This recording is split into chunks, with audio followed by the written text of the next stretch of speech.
Hi, good morning, and thank you for joining us as we set sail on a guide to cruising through human subjects protections. My name is Mary Beth Goodnight, and I will be one of your presenters today, along with Hannah Fiskus.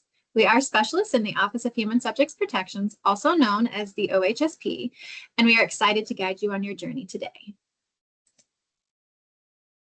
Our travel plan for today includes the following topics: Introduction to Human Subjects Protections, helpful tips for the submission process, study population and recruitment, informed consent process, study procedures and the risks and benefits related to research, data security, and post-approval submissions such as modifications and renewals. And then we will have time for a Q&A session to answer any questions that you may have. Before we dive in, I wanted to share that we will be asking some questions throughout the sessions to gauge your understanding of the information provided. This is an example of the format for the questions, and you can respond to these questions by selecting one of the reactions at the top: thumbs up, heart, clapping hands, or laughing emoji. So the sample question is, what is the OHSP? If you can use your emojis and react with the correct answer.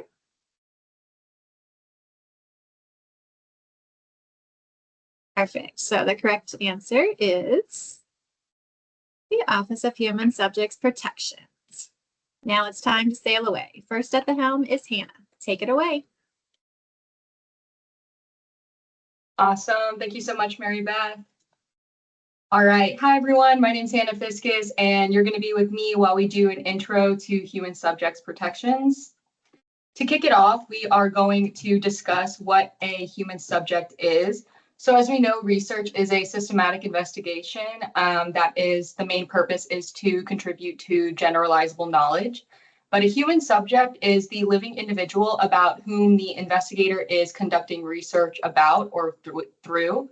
So this is by obtaining information or biospecimens through intervention or interaction with the individual and using, studying, analyzing that information or biospecimen, or it's obtaining, using, studying, analyzing, or generating identifiable private information or identifiable biospecimen. I do want to point out that this is living individuals. If we're kind of moving into, the cadaver realm, then it wouldn't be considered human subjects. So they have to be living individuals. Next, we have the Institutional Review Board.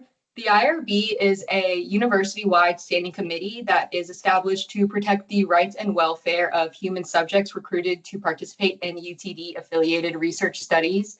And I know you're wondering, Hannah, what is a UTD-affiliated? What does that mean?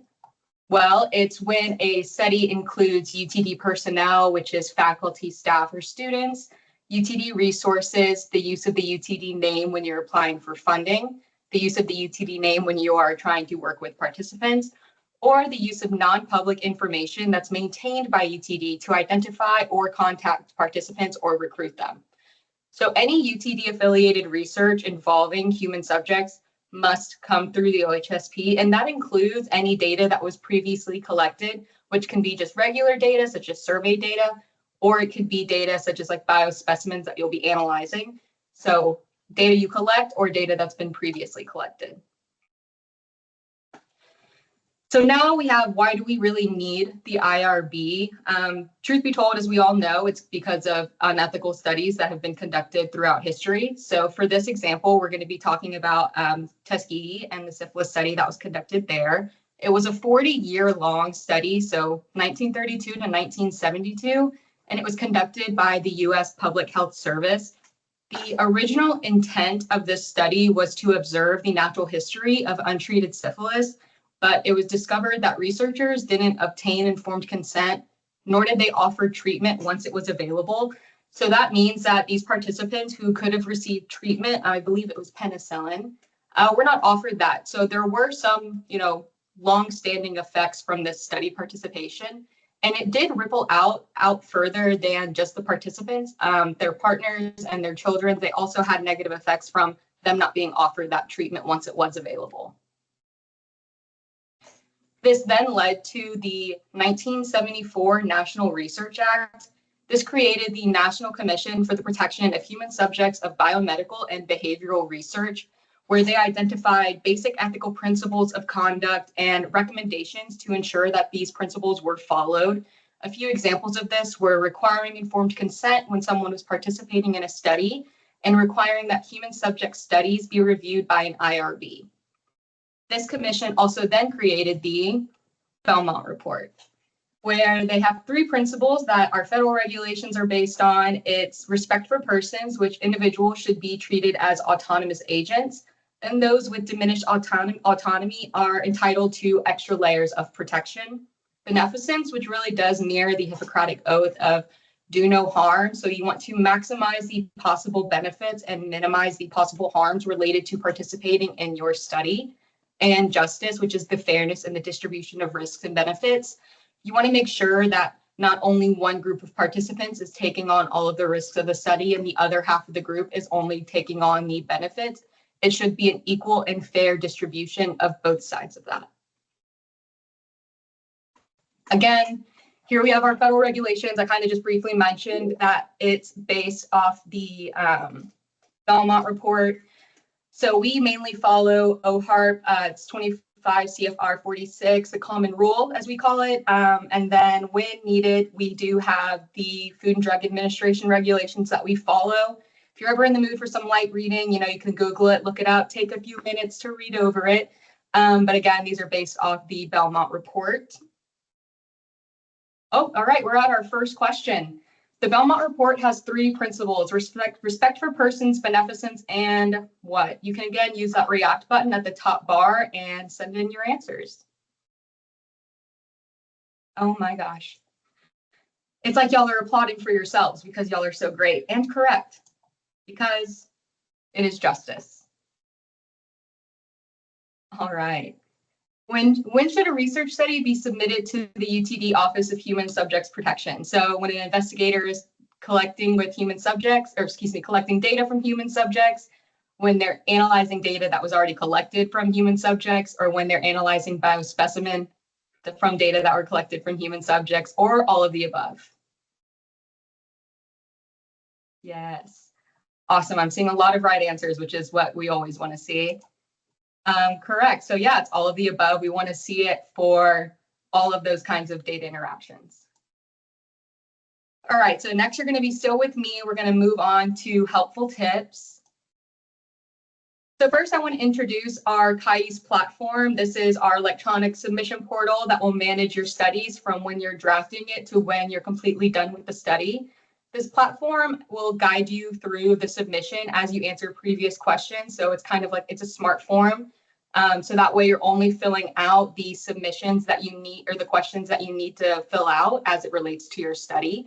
And it doesn't have to be completed in one sitting, thankfully. So once you're kind of hit a stopping point, you can hit save and come back to it at a later date.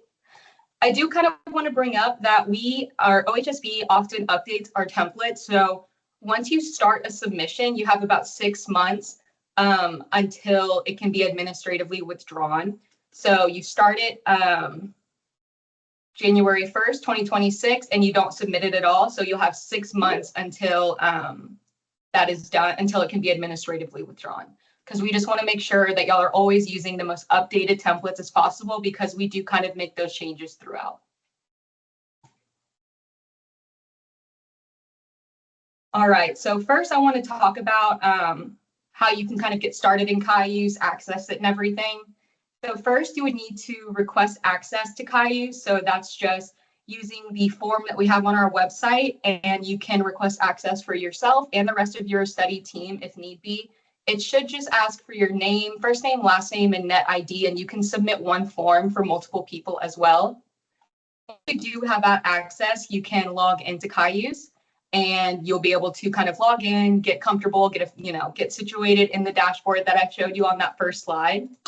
And then if you ever need it, our office does have step-by-step guidance on how to work through Cayuse. But of course, if you have any questions, you're more than welcome to come to our office. And then I just kind of want to show you an example of what that guidance can look like. So creating a new study, for example, when you click on that link, it'll open up a step-by-step with pictures instructions on how you can open and start a new study. And it does kind of spread out. So we've got addressing comments, closing your study, submitting a modification, all of that good stuff. Next, we have the materials that would need to be attached to your submission.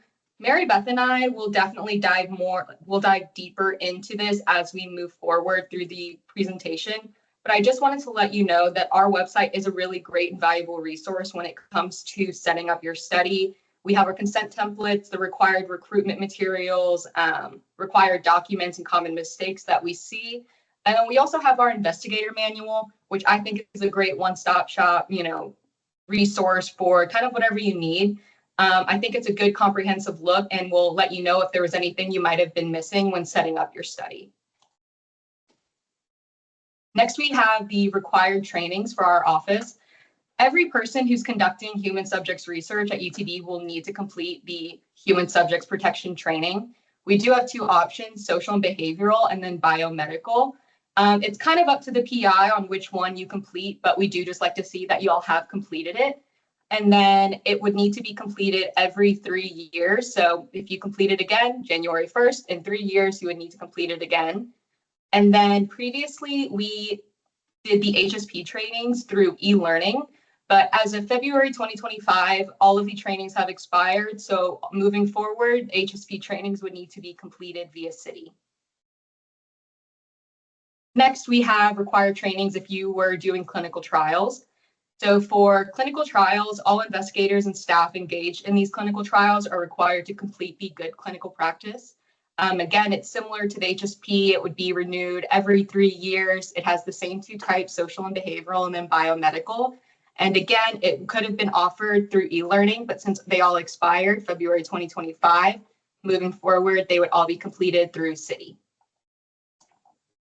Additionally, when you go to complete your trainings, you can use your netid@utdallas.edu email address as your preferred email in City, and it will link your City account and your Cayuse account so that you don't have to always upload an updated PDF or certificate of your training.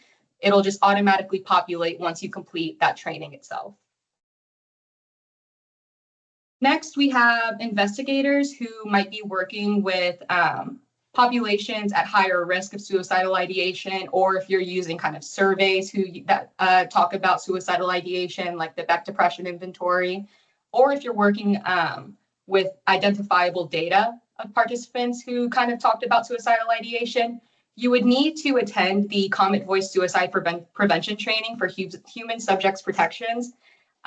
Here, with the Student Wellness Center, we offer this training for studies that do require it. Our next training is actually tomorrow at 12 p.m. and the link can be found on the Comet calendar, and I'll be sure to also drop it in the chat in just a moment as well.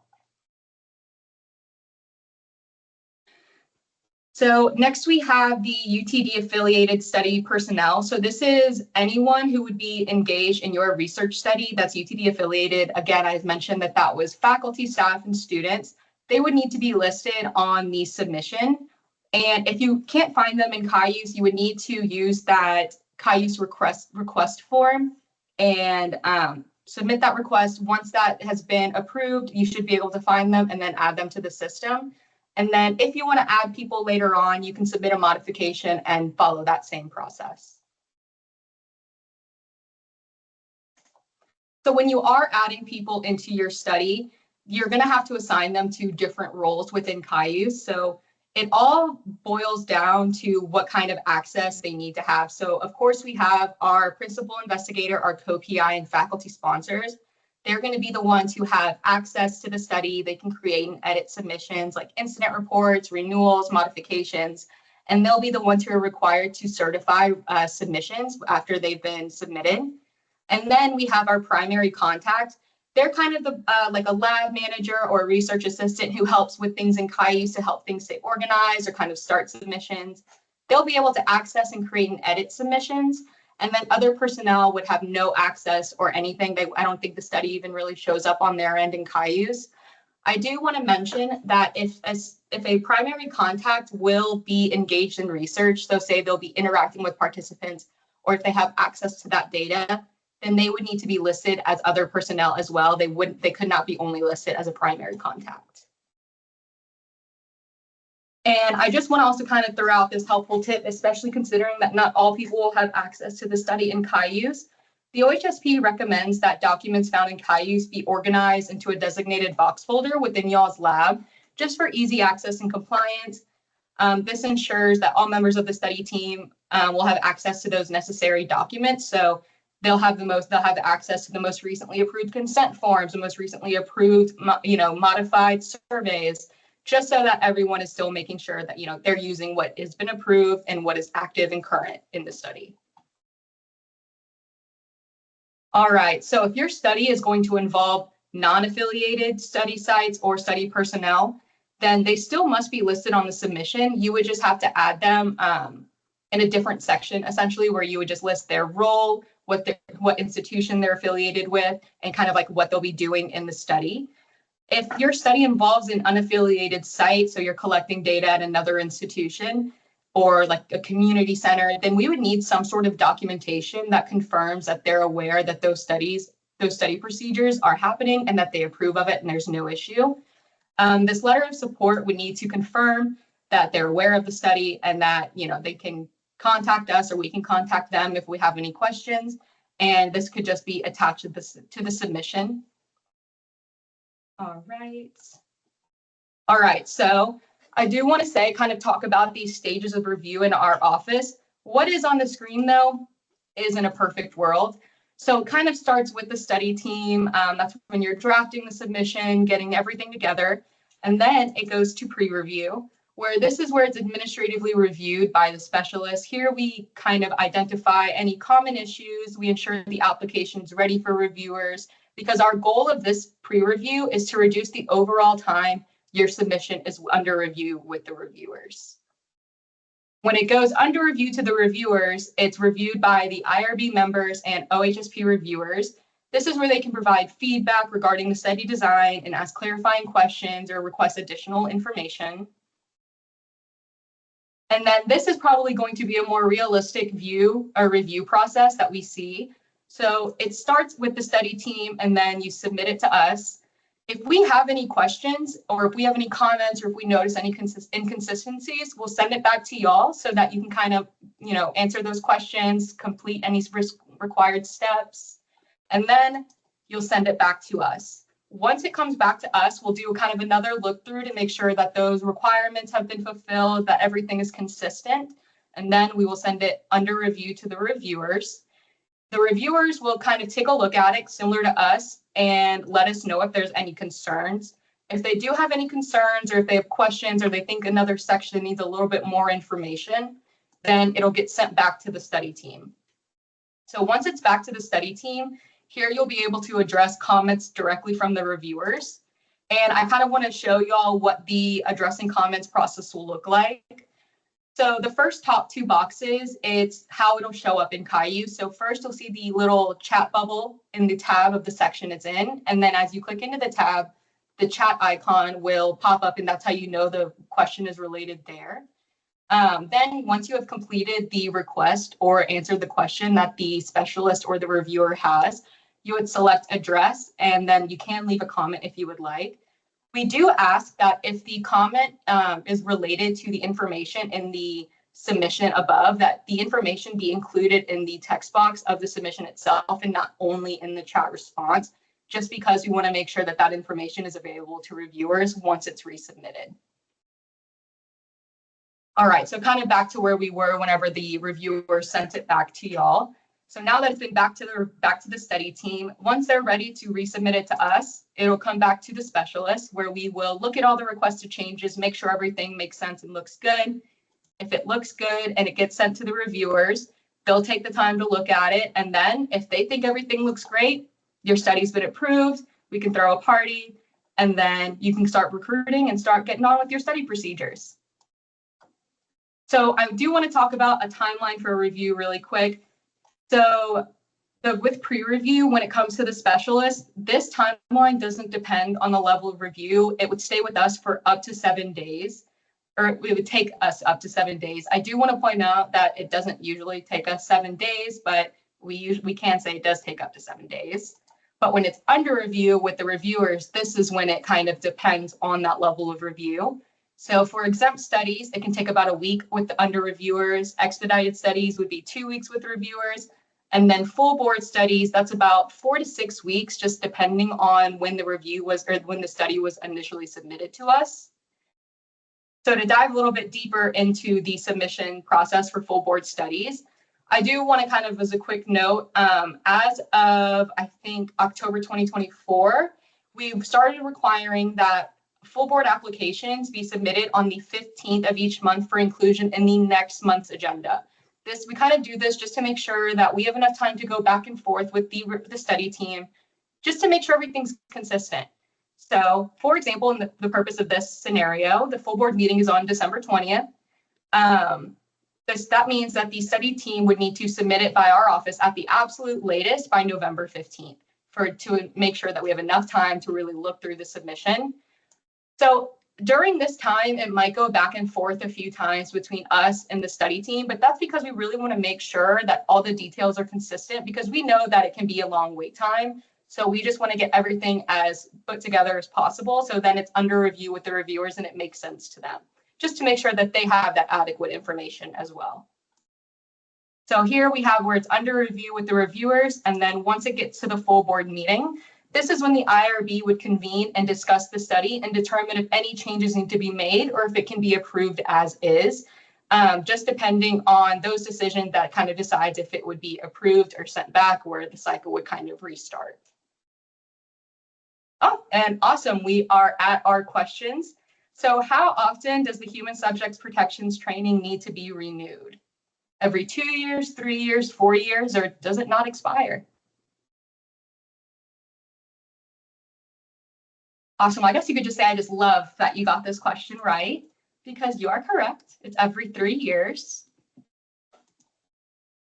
All right. And if a study needs to be reviewed at the April 2026 full board meeting, when is the absolute latest it can be submitted to our office?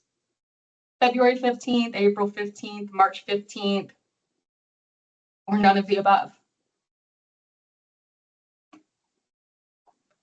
Awesome. Like a round of applause for yourselves, because you're right again. March 15th is the absolute latest we would want to see it, just again to make sure everything is going well with that submission. And then I think this might be the last knowledge check, but who is required to complete UTD suicide prevention training when engaged in research dealing with suicidal ideation?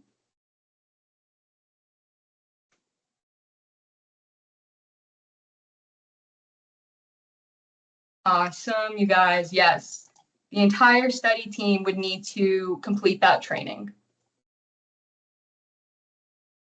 Were there any questions, Mary Beth, about any of the topics discussed? There are no questions yet. Awesome. All right, well, I will pass it off to Mary Beth. All right, thank you, Hannah. Okay, so hello, everyone. During this session, we're going to discuss the topics of study population and recruitment. So a study population is a group of individuals who may be eligible for a research study based on the inclusion-exclusion criteria that would allow potential participants to be included in the study or excluded. A few examples of criteria that could be used for inclusion and exclusion are age, education level, or geographic location. This criteria should be clearly outlined in the application and the study materials, and there should be a justification indicating why some individuals may be excluded from participation. So if you're only including female participants, then why are the male participants being excluded? There should be a scientific justification for that. If an investigator wants to include only UTD students in the application, then it should also include a justification for why only those individuals are included. So why are other participants, like non-UTD students and students from other institutions, why are they not a good fit for that study? A specific population, such as UTD students, should not be targeted due to availability or convenience. The fact that UTD students are easily accessible on campus is not justification for inclusion. So there should be a specific reason why those individuals should be included, and especially if the study is limited to those individuals, then why is that needed? Materials utilized to determine eligibility should collect the information that is needed to determine the inclusion-exclusion criteria, and it should not collect information that is not needed for eligibility purposes. You can collect that information later on different forms if you need it for the study, but what is collected to determine eligibility should only be that is needed for determining inclusion and exclusion.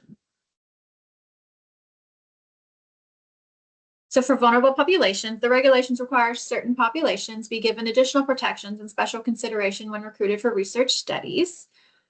The regulations do not provide an exhaustive list of vulnerable populations, but it's based on factors such as the ability to consent, potential for undue influence, and then the risks and benefits associated with the study.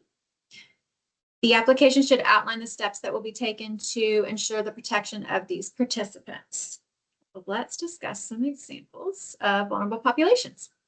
Minors are probably one of the most familiar groups. An individual in the US is considered a minor if they are 17 years or younger. So these individuals should provide assent depending on their age, and then parental consent should be obtained from their parent or legal guardian. The consent and assent process will be discussed in detail in the next session.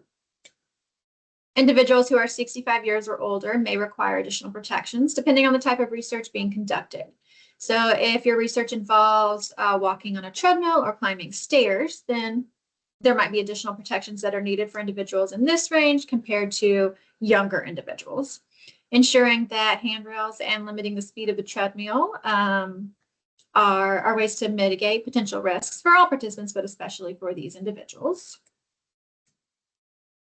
If pregnant persons are targeted for inclusion, then this should be outlined in the application. So if an investigator wants to look at the effects of diet on pregnancy, then the inclusion of participants, pregnant persons as participants would be needed. If this group is not being targeted, so if you're not looking specifically at these individuals, then they should not be excluded unless there is a valid reason to do so. So if your research involves a survey asking about political beliefs, then excluding these individuals wouldn't make a lot of sense because the pregnancy would have no impact on the topic. It's really important to consider if you are specifically looking at the pregnancy, as this will help determine if you are actually targeting these individuals for inclusion. Prisoners are considered a vulnerable population because they're in a restrictive institutional environment that provides little opportunity for making choices, earning money, communicating with outsiders, or obtaining medical care. Because their autonomy is limited, they may only participate in certain kinds of research, and special protections are needed to ensure that when they consent, it is completely voluntary.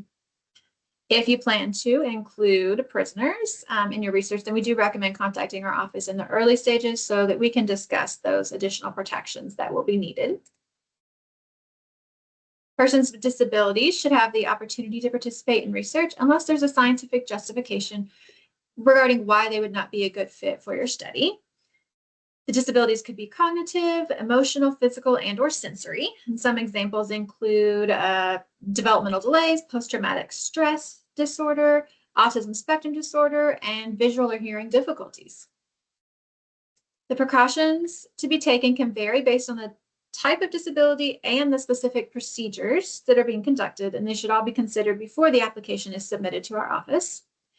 So some examples might be if individuals have visual difficulties, then ensuring that the text can be enlarged as needed on the materials, if it's on like a computer or a tablet.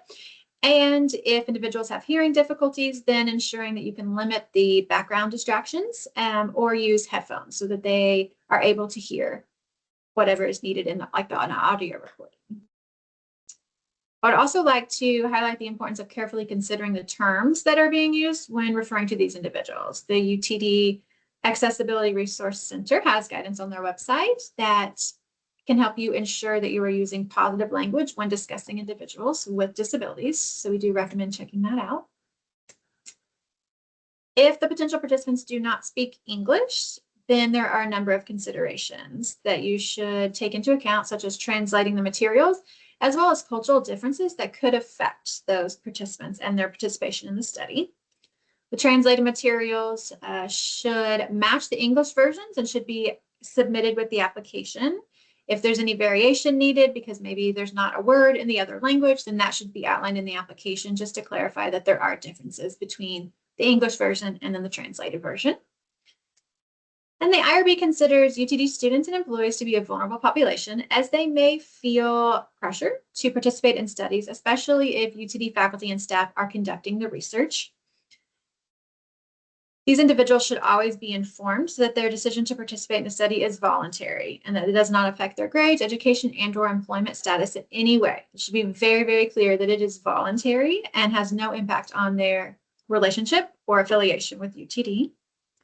If you plan to include any of these vulnerable populations in your study, then the application should indicate why it's necessary and then the protections, if any, that will be made to ensure that these individuals are protected in the study.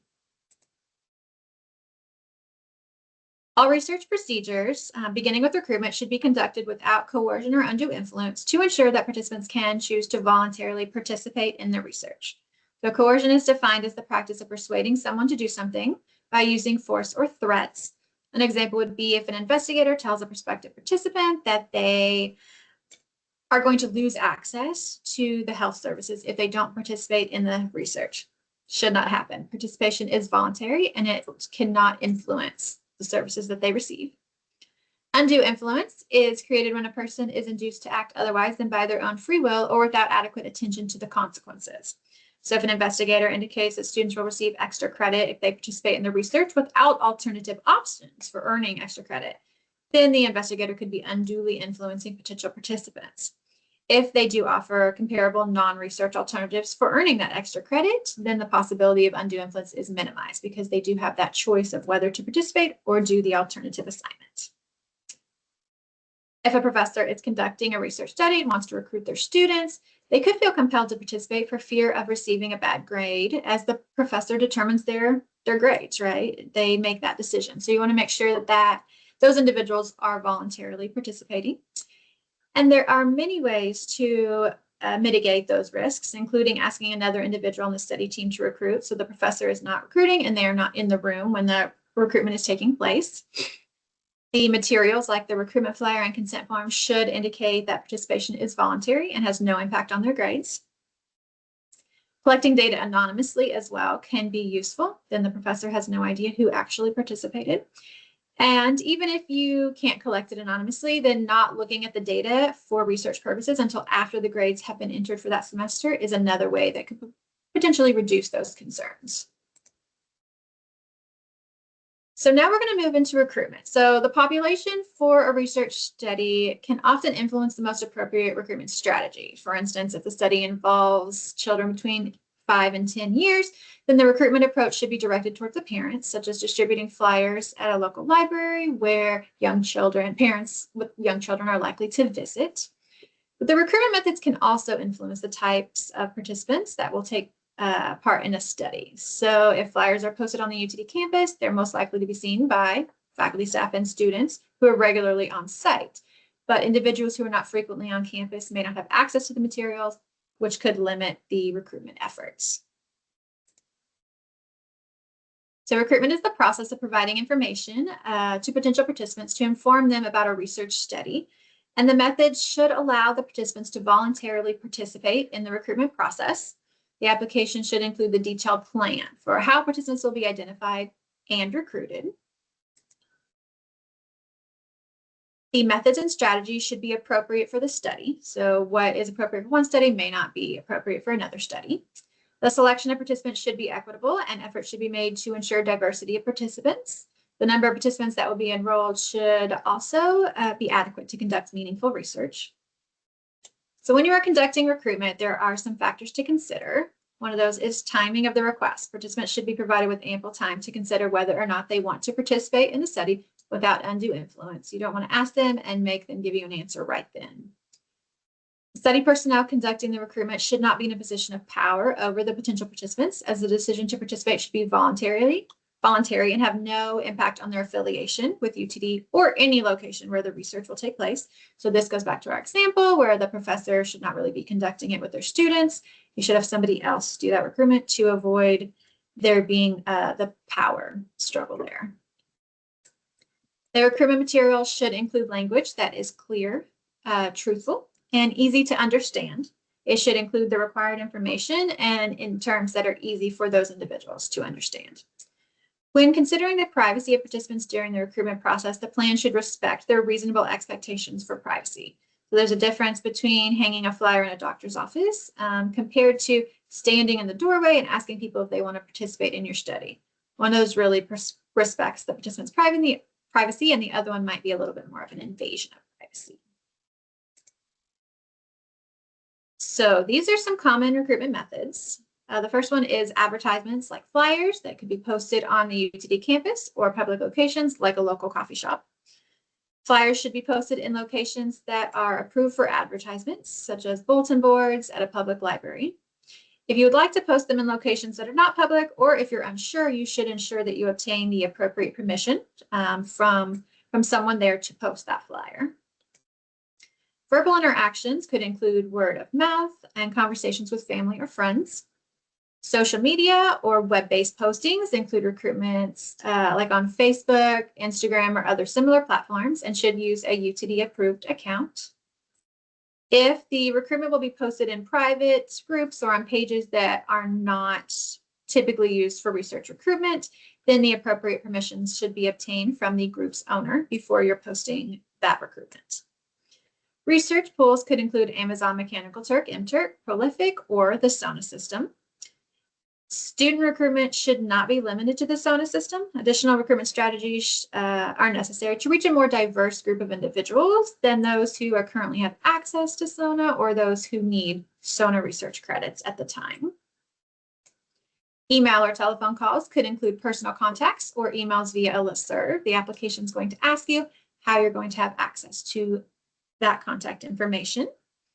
Looking through the UTD directory to find potential participants is not an approved method for recruitment. While the email addresses in there are available by searching the directory, it doesn't constitute consent by the institution or the individual that that information be used for recruitment purposes. So through all of these, it's really important that the participants have the opportunity to contact the investigators. So we recommend putting that contact information on the materials rather than saying, hey, can I have your contact information? And then we'll contact you. There are some exceptions, and some things might make more sense for one study than another. But typically allowing those individuals to reach out to you ensures that they're taking that first step. All recruitment materials should include the name of the PI or the faculty sponsor, and then the contact information for the primary contact, whether that's the PI, faculty sponsor, or someone else. We also have guidance in the recruitment section of our website that should be helpful when you are drafting your materials and trying to figure out what methods make the most sense for your study.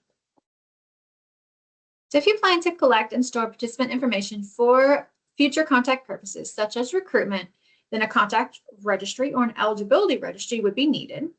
Participants should consent to have their information added to the registry, and they should be informed about the types of recruitment information they will receive and how to withdraw from that registry at a later time. This information should be collected and stored separately from the study data. So what's a contact registry? This would be appropriate if you plan to collect the participant's name and contact information, such as phone number or email address, to invite them to participate in future studies offered by your lab. This process would need to be outlined in each application where you plan to use this registry. An eligibility registry would be needed if you plan to collect their name, contact information, and then additional information, such as demographics, health, and/or screening information to utilize this for recruitment for future studies. This would need to be submitted as a new initial application, as the additional information will be used to determine eligibility for future recruitment and included in the evaluation of study outcomes. IRB review is required for maintaining the eligibility registry due to the collection of preliminary data from individuals who have agreed to join that subject pool. So the main difference is you're collecting name and contact information in the contact registry, but in the eligibility registry, you are collecting additional data. So the recruitment materials must be submitted for review and approval prior to using them.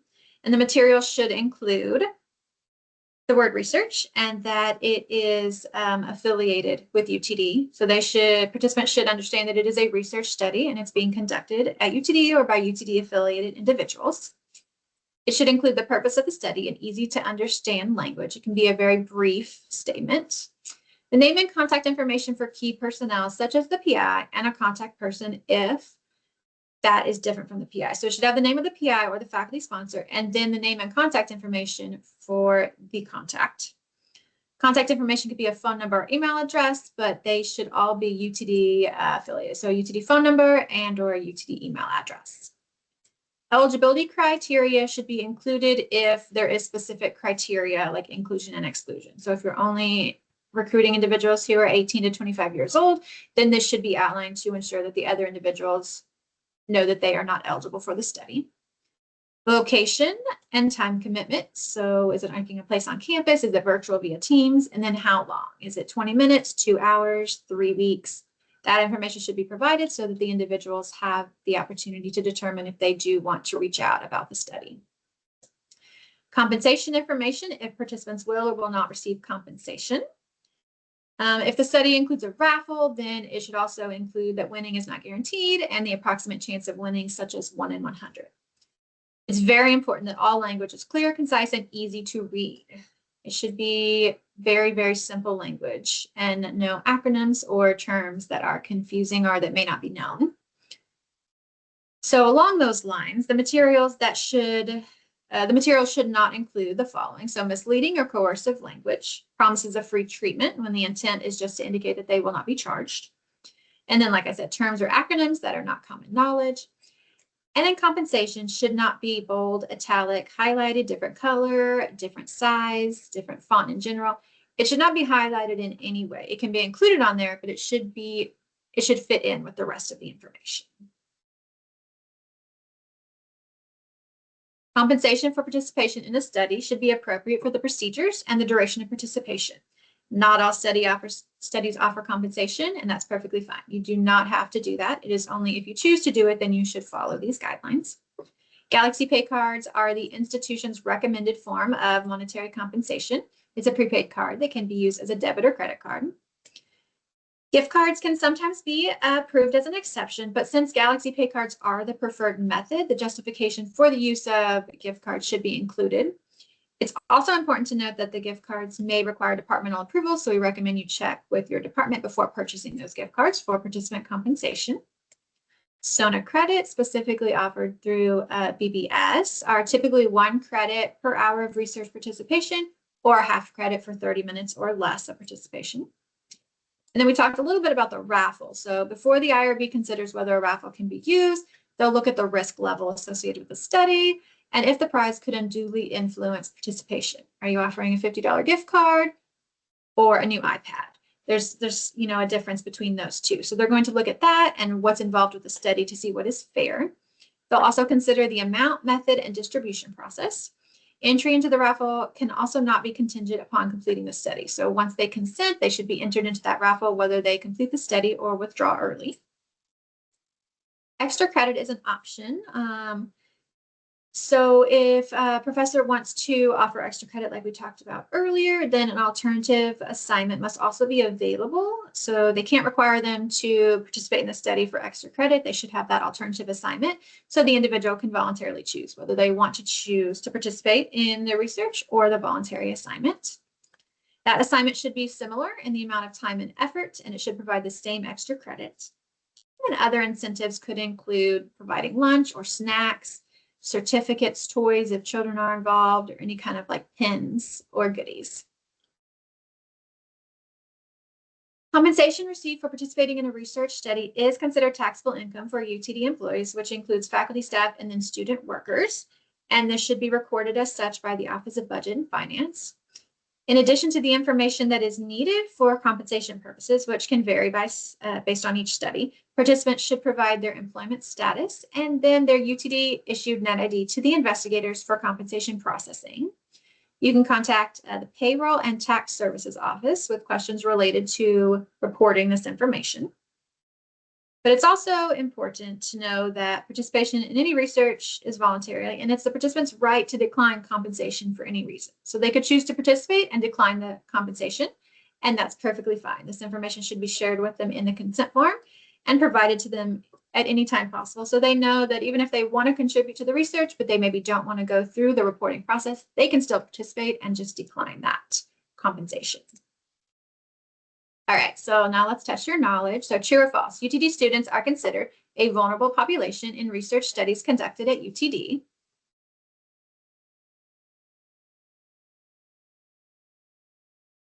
Great, yes, thumbs up is correct, true. So they're considered vulnerable as they may feel some pressure to participate in research studies. The next question is, which of the following is not an appropriate method for recruitment? Posting a flyer in approved locations on campus, posting on UTD-approved social media platforms, using the UTD directory to find email addresses, or are all of the above appropriate methods for recruitment? Yes, that's correct. So I see those. Round of applause. That is correct. This is not an appropriate method for recruitment. If a professor wants to recruit their students for a research study, what steps could be taken to mitigate potential risks of undue influence? Another member of the study team could conduct recruitment. Study materials indicate that participation is voluntary, and data could be collected anonymously. Correct. All the above. These are all great ways to mitigate the potential risks of undue influence in this situation. Okay, do we have any questions about study population and/or recruitment? No, there are no questions. Perfect. All right, I will pass this back to Hannah for the next session. Awesome. Thank you, Mary Beth. All right, so with me, we're going to be discussing the informed consent. So as a basic, what is informed consent? It's a voluntary agreement to participate in a research study, the common rule, the regulations that I kind of mentioned earlier. It involves, before involving a human subject in research, an investigator shall obtain the legally effective informed consent of the subject or the subject's legally authorized representative.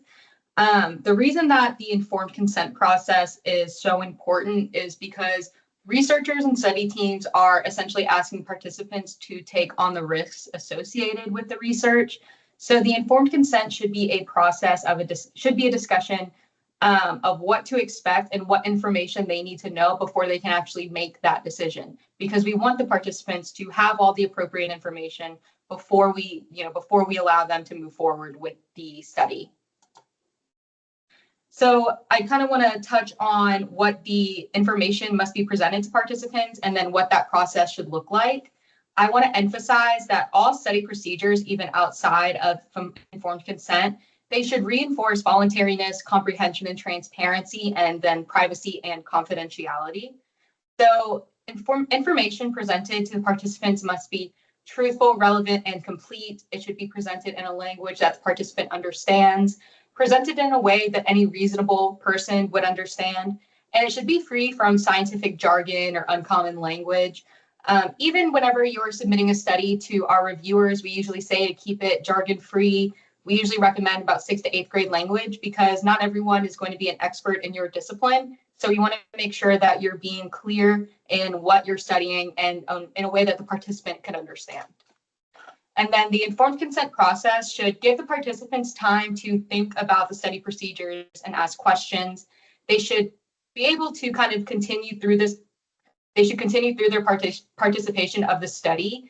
Consent doesn't stop once the signature has been formed. It's ongoing. It's an ongoing process. So throughout their study participation, you should still be giving them opportunities to ask questions. You should still be checking in with them.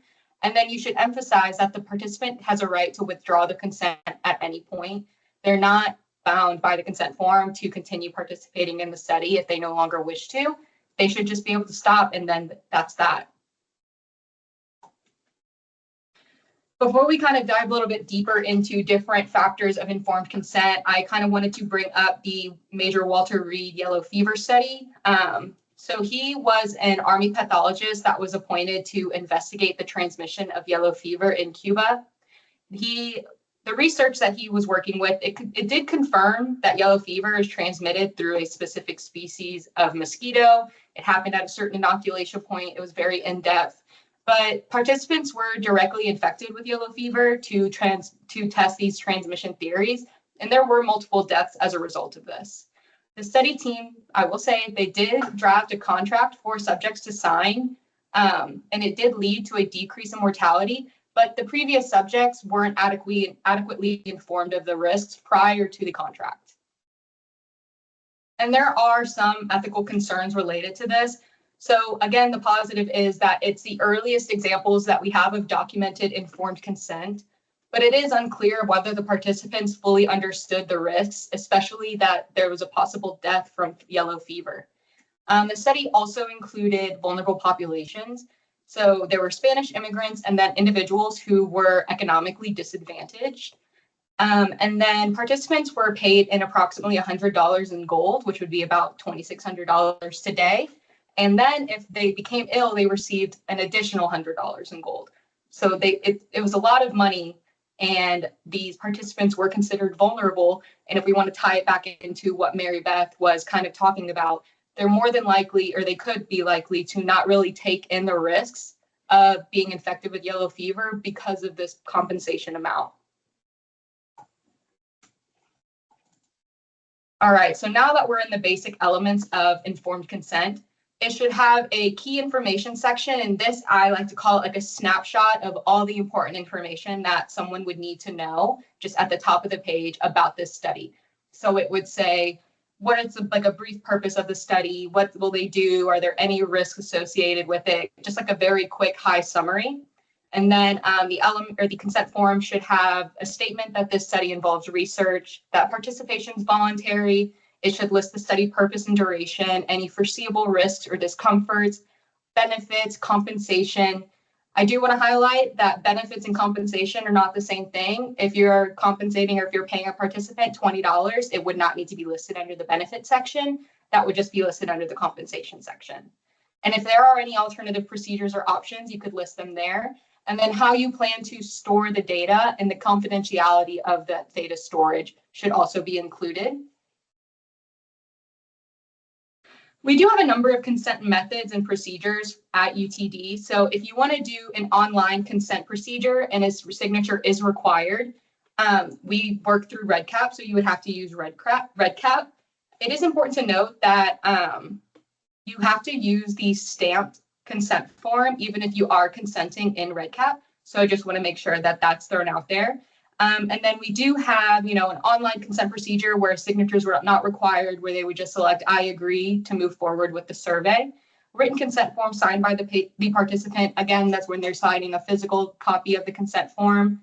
And then for requests for a waiver of signed written consent, often there are studies that the IRB might decide to waive the requirement for a signed written consent.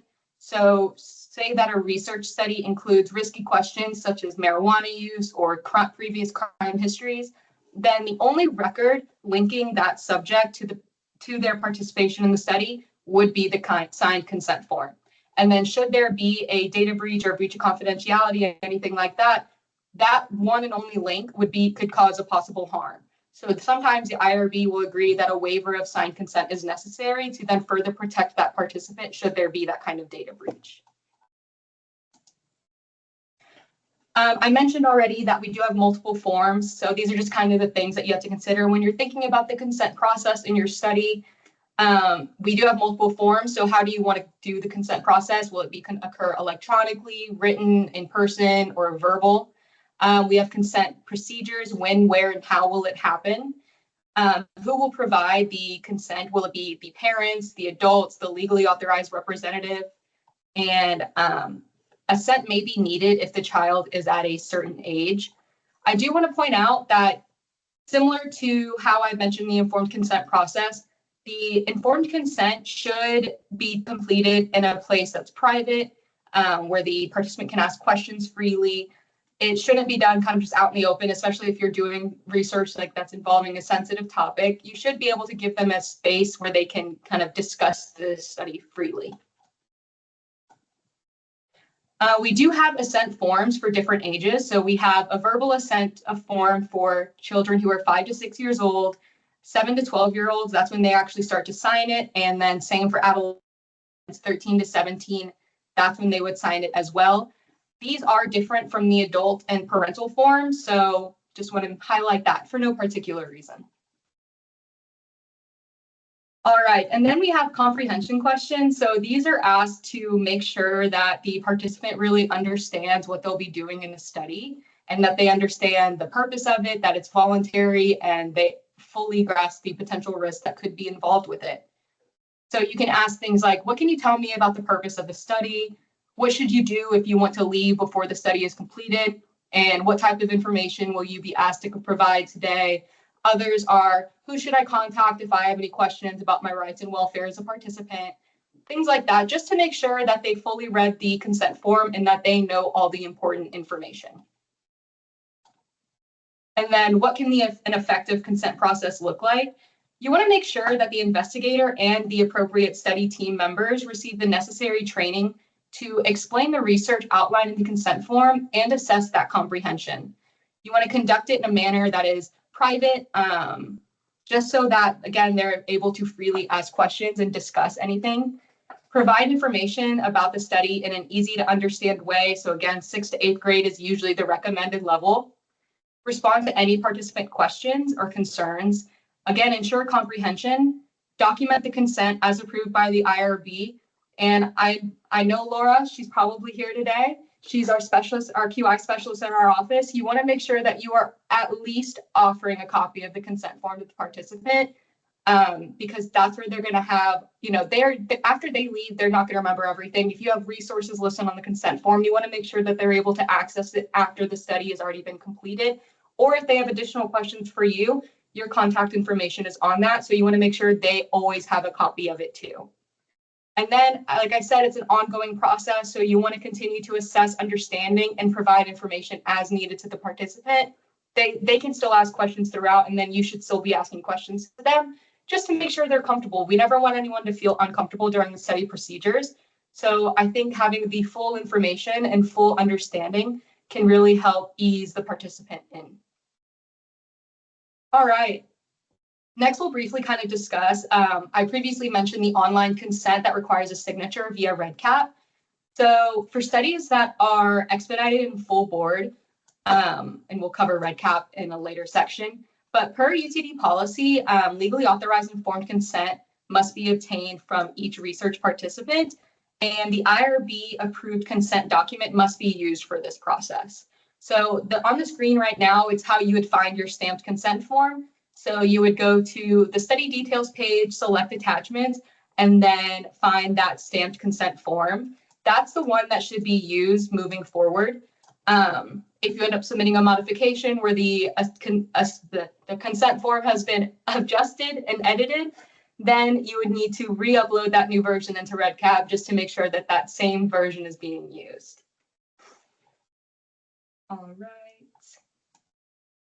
All right, we are at our questions. The consent form should contain all the following except for the key information section, information presented in a way that facilitates understanding, usually 6th to 8th grade language, information presented in a sufficient detail that relates to the research procedures, or a list of isolated facts. Which one should not be in the consent? Awesome. That is correct. So we don't want to see a list of isolated facts in the consent form. We want to see what the study is going to be, what's the purpose, how long am I going to be doing this study, things like that. But we don't want to see, the textbook information in there. All right, and then what is the primary purpose of informed consent in research? To ensure they're paid, to protect the researcher's interests, to inform participants about the study and obtain their voluntary agreement, or to just speed up the research process.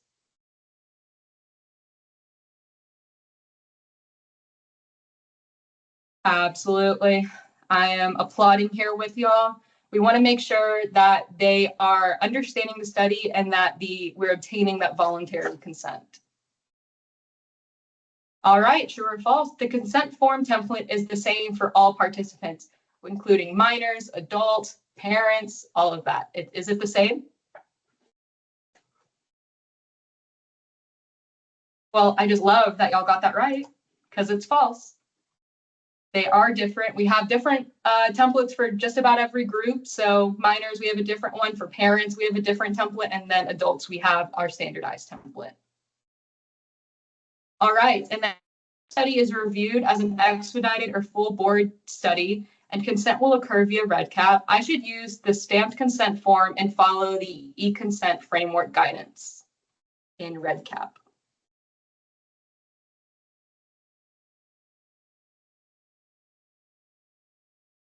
Yes, awesome. I saw a few thumbs up, which is correct.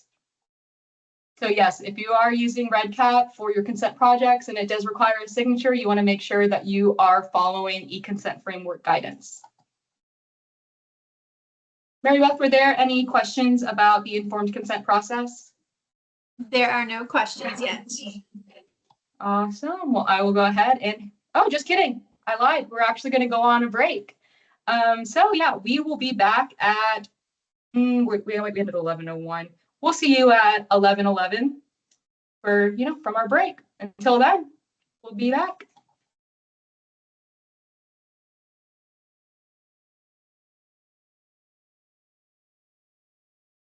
All right, it is 11:11, so we are going to jump into this session, which is on study procedures and then the risks and benefits associated with those research studies. So what do we mean when we are talking about study procedures? This is referring to the research activities that the participants will be asked to complete during the study. The procedure should be clearly outlined in the application and provide enough detail for the reviewers to understand what the participant will be asked to do during those data collection procedures. So some examples of the procedures, interviews. The application should include where they will take place, as well as a copy of the interview questions that should be attached. We know sometimes those questions might change a little as you are going through the interview, as one question might lead to another, and that's usually okay, but the questions should be submitted to our office that you plan to ask, and then other questions should be related to those. Questionnaires and surveys could be completed via paper and pencil or online platforms like REDCap, and this information should be outlined in the application. A copy of the questionnaire survey should be attached, and you can usually download this from the online platform like REDCap or Qualtrics. Examples of physiological measures would be EEG, MRI, obtaining blood pressure, pulse rate, etc. The application should outline what measures will be collected and how they will be obtained. Decision-making tasks should also be outlined in the application, such as if participants are asked to compare images to determine if there are any differences. You can attach documentation that is related to the task, like instructions or images of those tasks. A description of the physical activities, like walking on a treadmill or climbing stairs, should also be described in the application, including where they will be conducted and then how long participants will complete those tasks. The application should outline any devices that will be used in the study, including what it is and how it will be used. Examples could include an EEG device or wearable devices like a fitness tracker or smartwatch. Documentation should also be attached, such as images or manuals that are related to those devices. Some research studies may need to utilize audio and/or video recording. These methods can usually be approved if there is a reasonable justification for wanting to record the participants, and the recordings are obtained using YouTube approved methods, so like Microsoft Teams if you're doing a virtual meeting. The recordings should be stored securely and only accessible by personnel involved with the study who need to access those recordings. We recommend that you transcribe them and then delete them once they are no longer needed if possible. The analysis of existing data, including publicly available data that was collected from human subjects, requires OHSP review at UTD. The research may be exempt from IRB review, but the exempt determination is made by the OHSP rather than the investigators. And we'll discuss the remaining topics in a few slides. So I want to mention sensitive topics. So if the study materials like your interviews or your questionnaires include sensitive topics, then participants should be informed of this and provided with resources in the consent form. Some examples of sensitive topics include anxiety, depression, suicidal ideation, drug or alcohol use, sexual orientation, discrimination, criminal behavior. Those kinds of topics are what we consider sensitive, and it's essential to recognize that certain topics may be upsetting to participants, even if they would not be personally upsetting to you. So it's important to take that into account when you are drafting the study materials. The consent form should include the appropriate resources as well. So the UTD Student Counseling Center has numerous resources on their website for a variety of topics that should be helpful. If the research involves suicidal ideation questions or a population at a risk for higher risk for suicidal ideation. Then all study personnel that will be interacting with participants and or analyzing their identifiable data must complete the suicide prevention training mentioned in an earlier session. The application should also include a copy of the suicidal ideation response plan that outlines the steps that will be taken if a participant indicates potential suicidal ideation. This plan will vary based on the study population and procedures for each study. It will be different if the research is conducted in person, where you're definitely interacting with the participants, or if it is the research is conducted online, where you might be interacting with them or you might not. There's no template for this plan, as the each plan should be customized for each specific study based on the study population and the procedures. If your research plans to collect biospecimens, then the application should indicate the purpose of collecting the samples, the type of samples to be collected, and then how they'll be collected, stored, and destroyed once they're no longer needed. It should also indicate where the samples will be collected, as these procedures should be conducted in a private setting.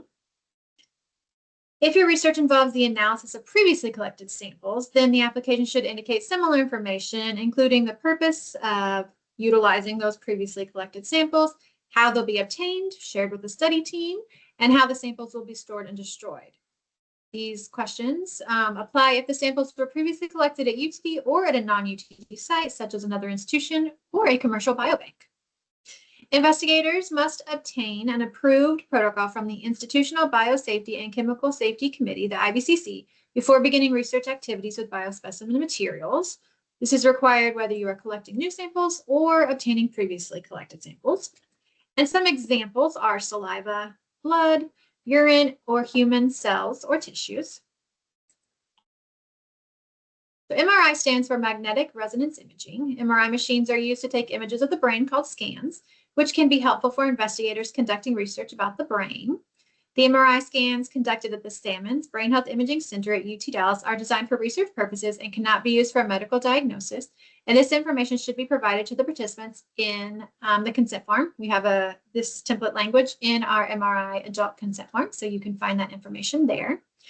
And all communication regarding MRI procedures and or MRI training personnel should be directed to the Brain Health Imaging Center Director, Dr. Bart Ritma, or the Administrative Coordinator, Angela Plata. So let's talk about research collaboration. So if the research involves a collaboration, then we need to know if the activities will be conducted at those non-UTD sites and or if they'll be conducted by non-UTD personnel. Research activities here are referring to consent, recruitment, consent, data collection, data analysis, anything that is part of the study procedures. So if you will have this collaboration, the research will be conducted either at non-UTD sites and or by non-UTD personnel, then this information should be outlined in the application, including the names of the non-UTD sites and the non-UTD personnel, including how they'll be engaged in the research. So are they conducting recruitment, consent, data collection, or is it limited to data analysis? A description of the research activities that will take place at the non-UTD site and or by the non-UTD personnel, and then documentation from their IRB office. So is it IRB approval, or if they don't require IRB approval, then do you have documentation from their IRB office or equivalent confirming that they do not require that? And this documentation can be email correspondence if they do not require IRB approval for the procedures. When multiple institutions, including UTD, are engaged in human subjects research, it's essential that our office understands the roles and responsibilities of each site so we can provide administrative support to investigators and then help simplify the IRB submission process. So single IRB is when one institution serves as the reviewing IRB, also known as the IRB of record, and the other institutions, referred to as relying institutions, rely on the reviewing IRB's review and approval for a research study. This only applies for institutions located within the United States. We have an IRB reliance determination form on our website, and we recommend submitting this before you submit your application via Cayuse, because this will provide us with information that will help us determine whether we can either serve as the reviewing IRB or potentially rely on another institution. This should be completed by the UTD PI or appropriate study personnel. It's going to ask questions about the purpose, funding, the institutions involved, the study population, and procedures.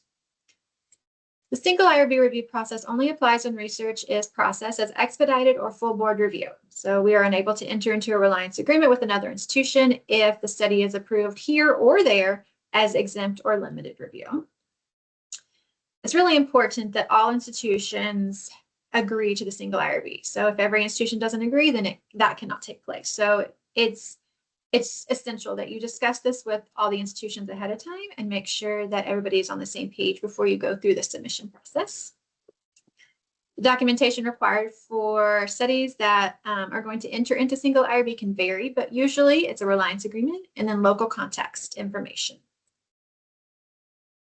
If your study qualifies or may qualify as a clinical trial, we recommend that you contact Krupa Gagda in the OHSP Clinical Trials Office for information and guidance. She'll be able to help you, and her contact information is on the screen as well as on our website.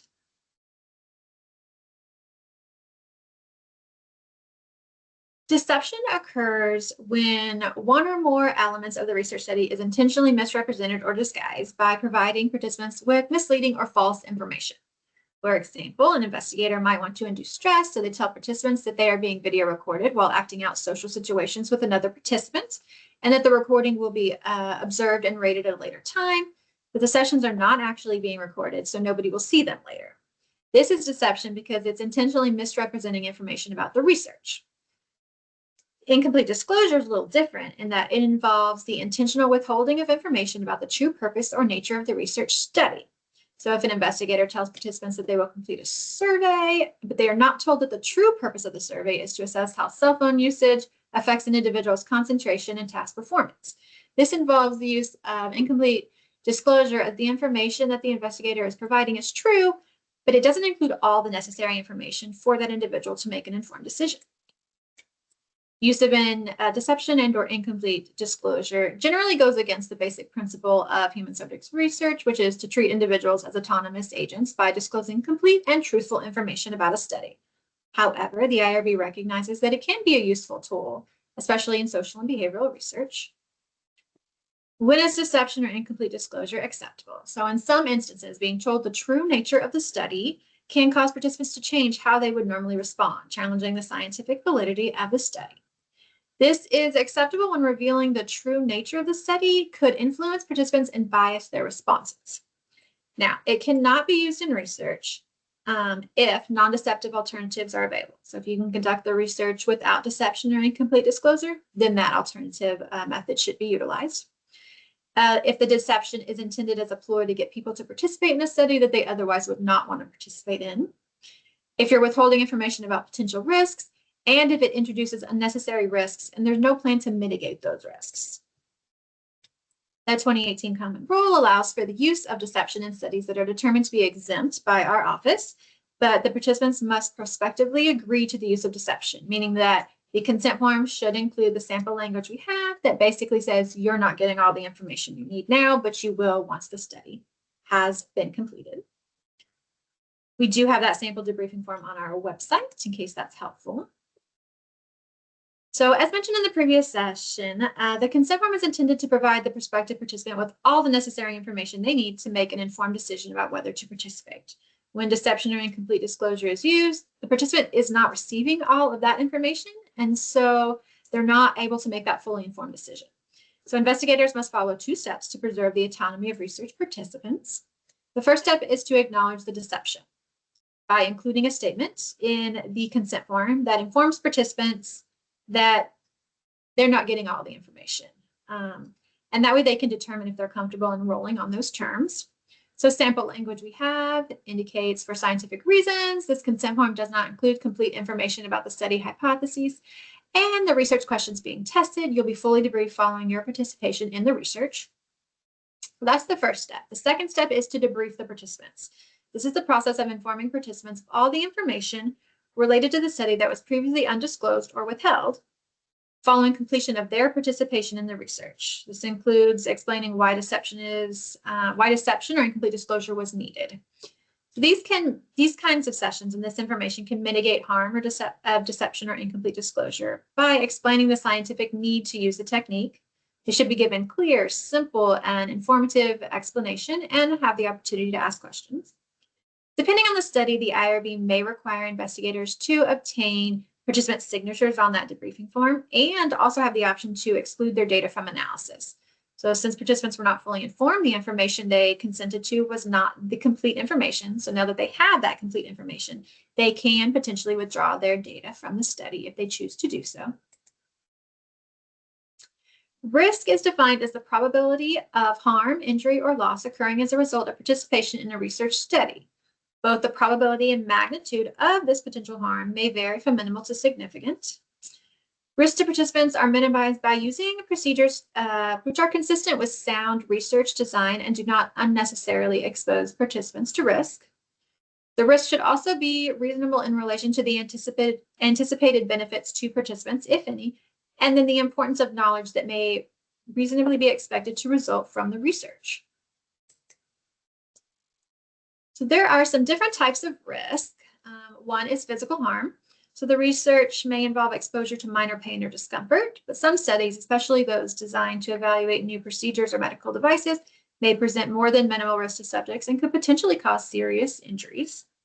An example of physical harm would be if an individual is running on a treadmill, then the risk of falling is a potential physical harm.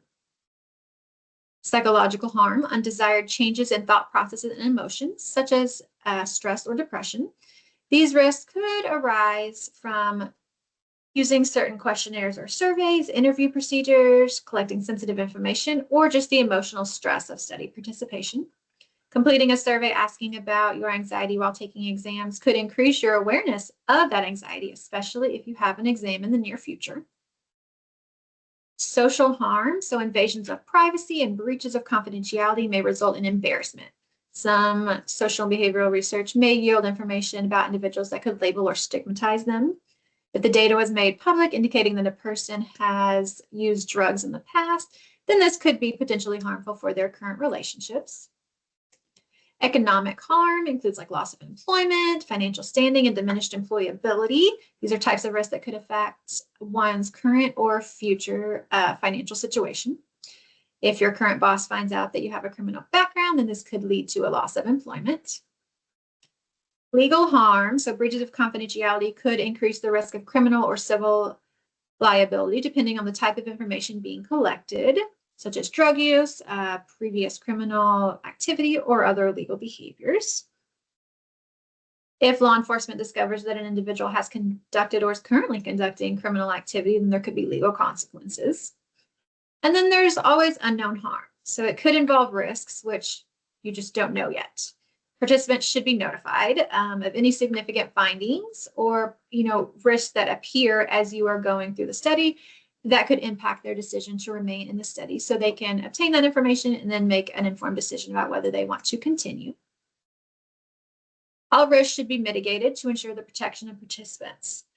The ways to mitigate the risks can vary based on each research study and the study population and the procedures, but some examples include limiting data collection to the amount needed to conduct the research, so don't collect information you don't need, limiting access to the data to ensure confidentiality, secure data storage and management procedures, which will be discussed in the next session, and then providing resources for participants if the research involves potentially sensitive topics like depression or anxiety. A benefit from participating in a research study is a valued or desired outcome of the study that will be an advantage to the participants or society. Participants may or may not directly benefit from the research, but others may benefit from the information obtained during their participation. And it's important to note that compensation, including incentives, is not considered a benefit. This information should not be listed as a benefit in the application or the consent form. All right, let's test your knowledge. True or false, an investigator utilizing publicly available data from human subjects should submit an application to our office for review.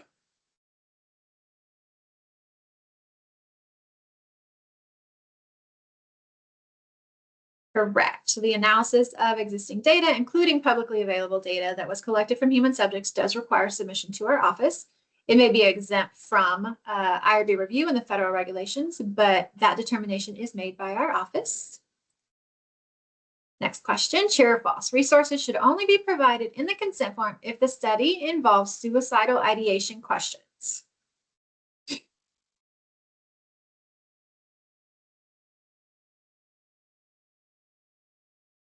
Yes, correct. So the answer is false. Resources should be provided if the study includes sensitive topics that could be upsetting to participants. It's not just limited to suicidal ideation questions. Right, deception and incomplete disclosure cannot be utilized in research if non-deceptive alternatives are available. Information about risks will be withheld. It introduces unnecessary risks without a plan to mitigate the risks, or all of the above.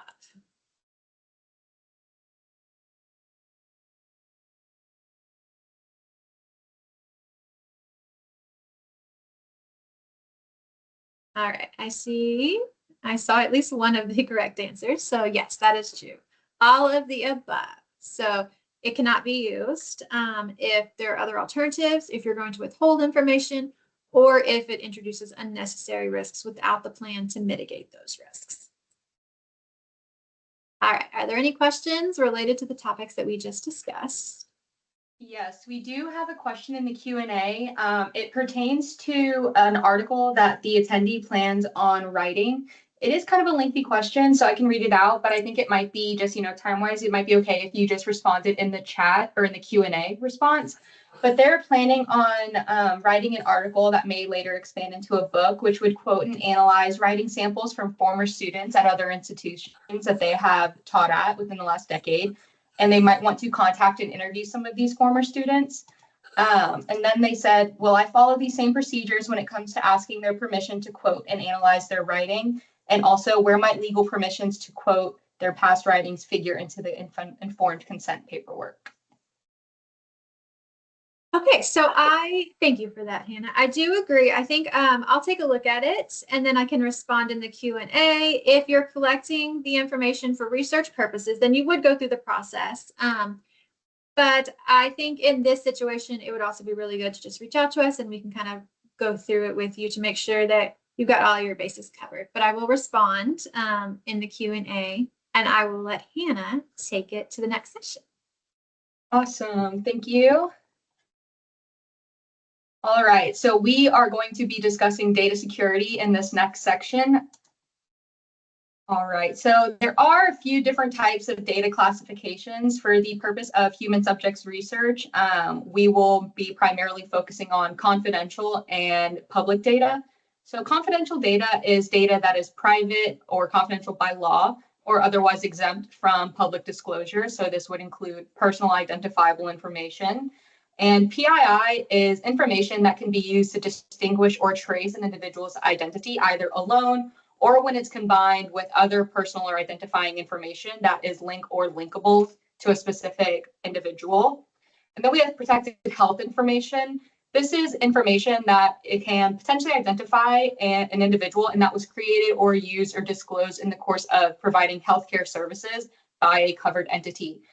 I do want to note that UTD is not a fully covered entity under HIPAA except for CalYOR, and data collected for research purposes is not considered PHI under HIPAA. Next, we have public data, and that's just data that is intended for public consumption, and it doesn't require special permissions to access or download it. We do have some other types of data that we kind of call them restricted data sets, where they do require additional protections. For example, some data sets from the Inter-University Consortium for Political and Social Research are restricted use because when you remove any of that identifying information, it would restrict that analytic potential of the data. For the next few slides, we're going to have some data definitions where we compare different types of data and whether or not they're identifiable or de-identified, things like that. So identifiable data is information from which the identity of the subject is known or was known by the investigator.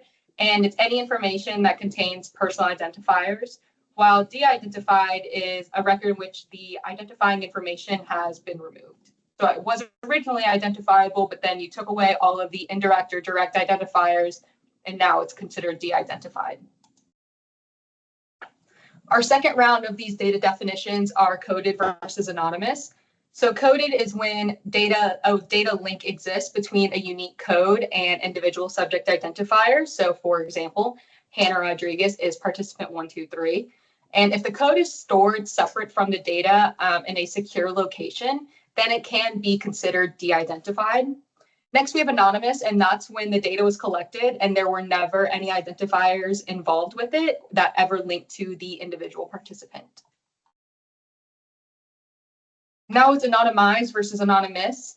Anonymized is previously identifiable data, whether it had, again, that indirect or direct identifiable information that have been de-identified and for which that code, so again, that Hannah Rodriguez equals participant 123, no longer exists. And the investigator has no means for linking anonymized data back to that specific subject.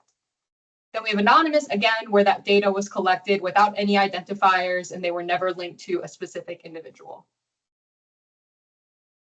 All right, so we're going to talk about best practices when it comes to data management, data storage, all of that fun stuff.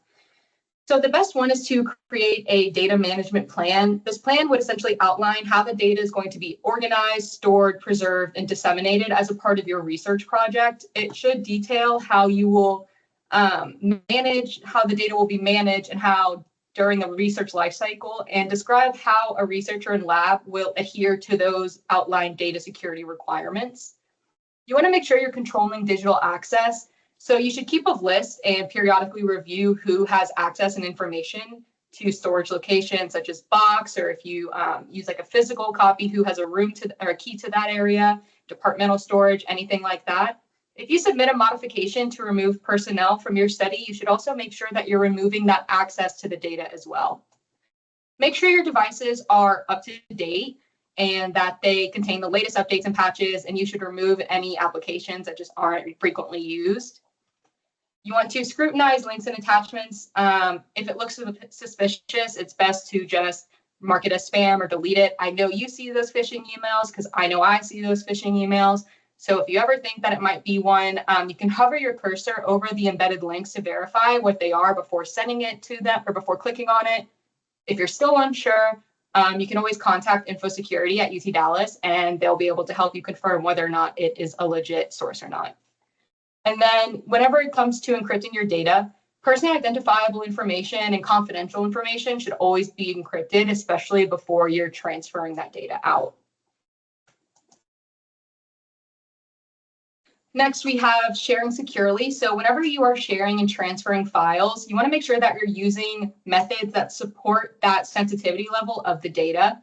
So use sharing methods such as VPN to ensure encryption stays within the data as it travels through the network, web servers, application servers, and database servers. Also, be sure to use UT Dallas approved applications for sharing. The UTD data management website is a wealth of knowledge. They have all kinds of information on there when it comes to how you can store your data, and especially when you have like personally identifiable information or restricted use data. You want to make sure you're backing up your data too. So you want to protect that work that you worked so hard to collect.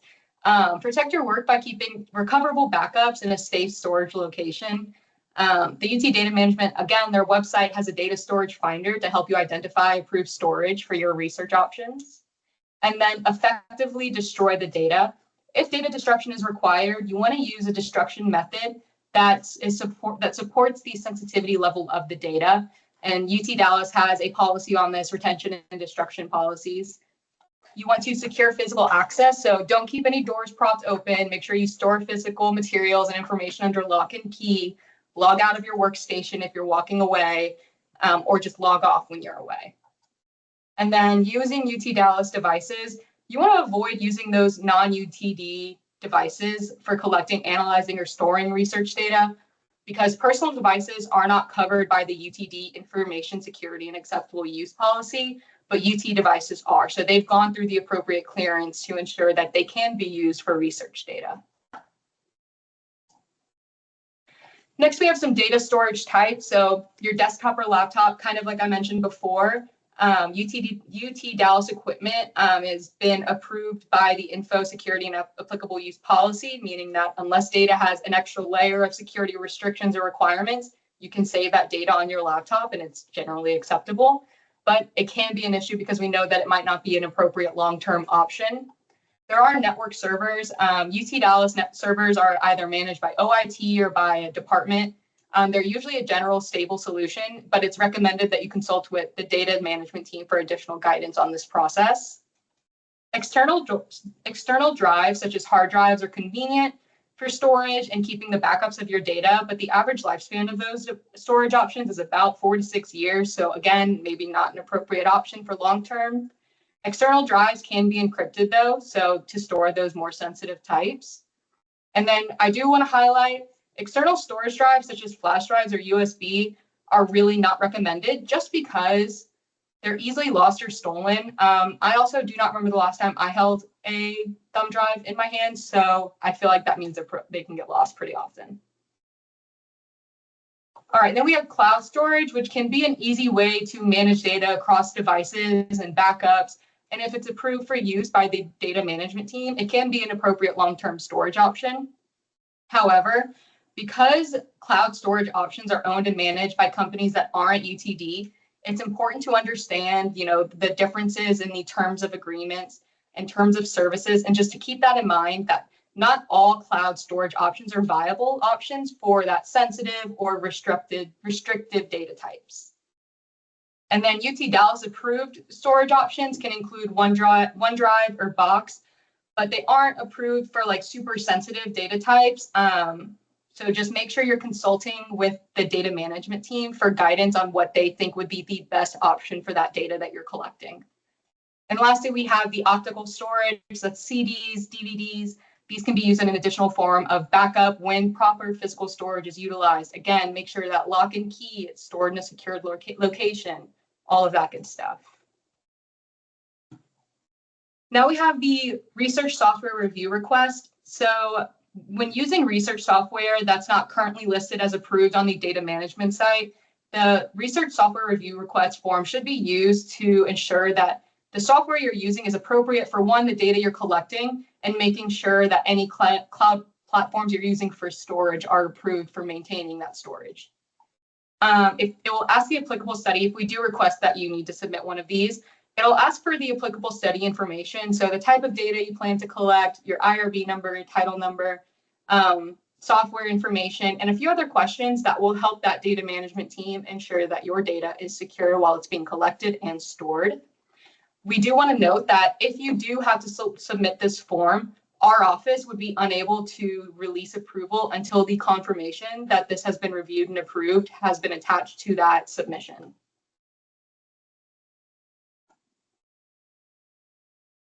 Next, we have data retention. So after you complete the research project, data often needs to be retained to comply with regulations, agreements, or policies. Typically, when there are multiple retention requirements, say there's UTD retention requirements, but then there's a funding sponsor's retention requirements, you want to go with the longest applicable period. So UTD is 3 years, but if funding is 7, then you'd have to maintain it for 7. And then keep in mind that regulations do not necessarily specify when you have to destroy it, but rather a minimum amount you must retain that data. Retention periods for research can be influenced by factors like funding agency requirements, university policies, like I kind of mentioned just now. Currently for UTD, it's 3 years. And then agreements or contracts with research industry partners may also affect that retention. And then now we're going to move on to near the end of that research life cycle where it's destroying the data. This means that when the data is destroyed, it must be irreversible with no chances of recovery. First, we always recommend that identifiable information should be destroyed when it's no longer needed. So if you've collected it, you can remove it and still complete your analyses with no issues, then you're free to remove that identifying information and destroy it. After the completion of the research or the termination of the contract, some agreements require that the data be destroyed. At minimum, though, the data must be destroyed according to UT Dallas information security standards. I'm sure the data management team has guidance on that process, but it should still be destroyed in a way, again, that you can't get it back. Now on to REDCap. REDCap, the Research Electronic Data Capture, is a secure web application that's used to collect research data. It can create robust surveys of forms and manage online databases. It can store personally identifiable information like name, date of birth, or contact information. And it can store data that was previously collected by a UTD PI, whether it's identifiable or de-identified.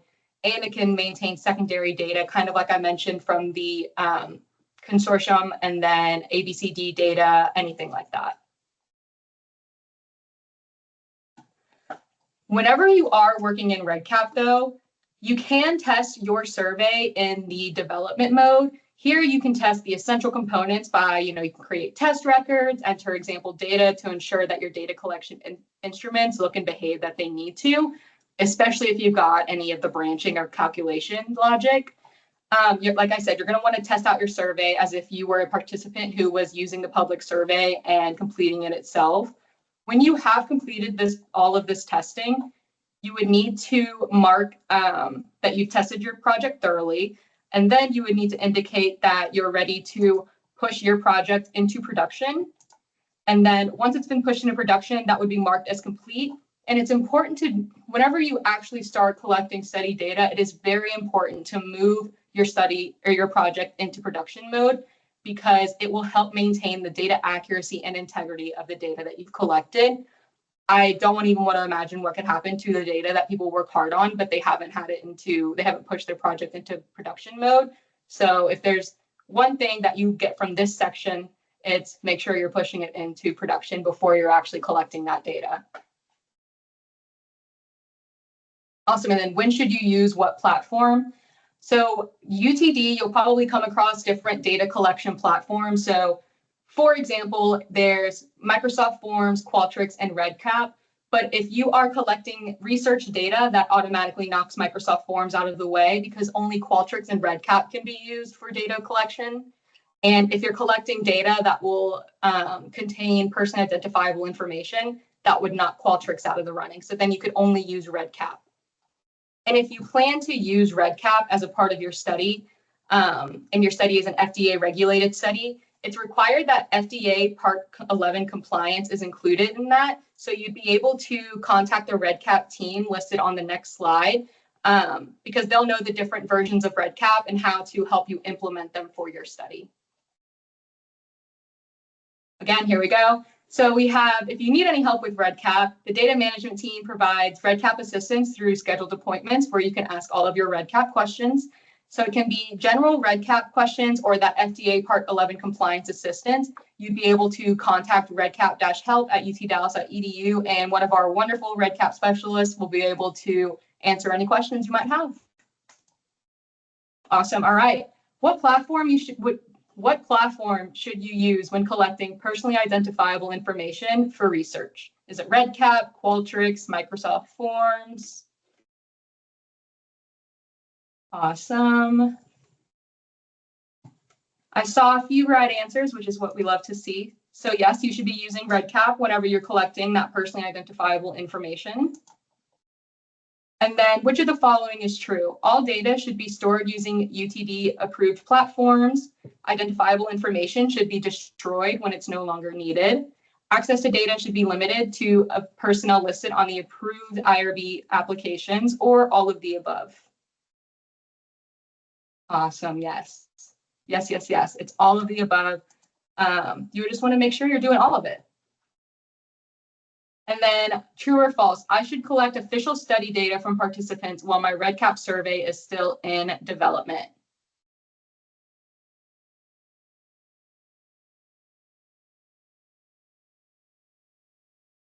Awesome. Yes. I love seeing the right answers roll in. It's false. Yeah. So you should only be collecting study data when the project has been pushed into production. And then any questions that you might have regarding data security, data storage, data management, anything like that, those should be directed to datamanagement@utdallas.edu. But I think we're right on to Mary Beth next. All right, thank you, Hannah. All right, so thank you everyone for sticking around for our final session where we will discuss post-approval submissions.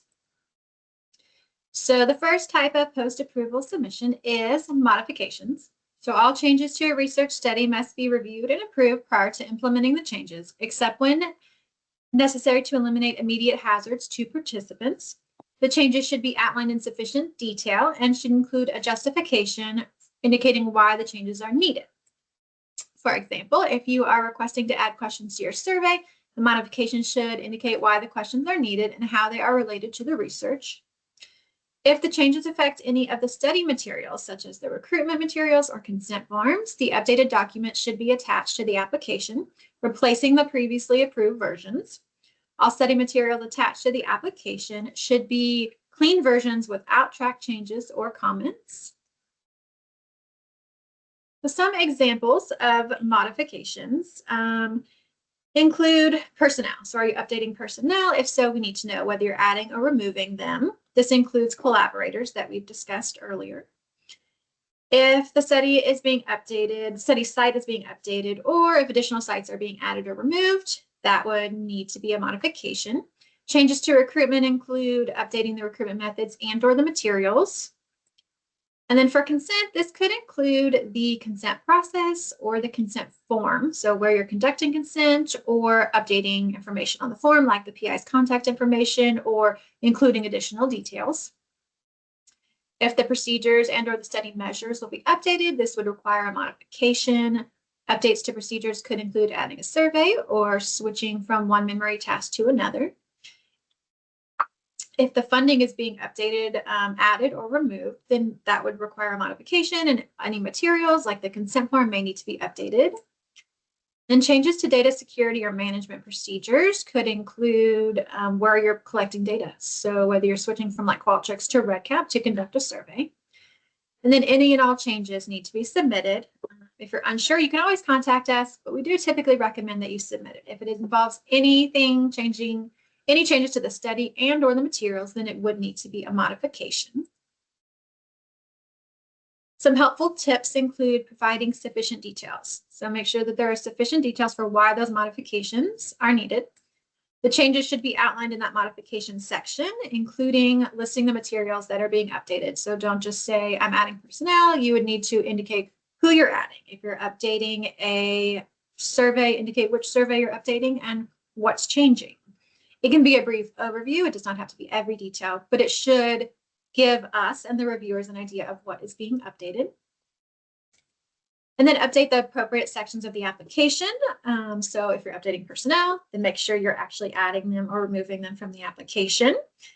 And then if you're updating the consent form, you would want to remove the previous version and then attach the clean version. A renewal is required to obtain approval for the continuation of research past the current expiration date. So the renewal includes a status report on the progress of the research, including the current status of enrollment, number of participants consented, and then a summary of any interim findings.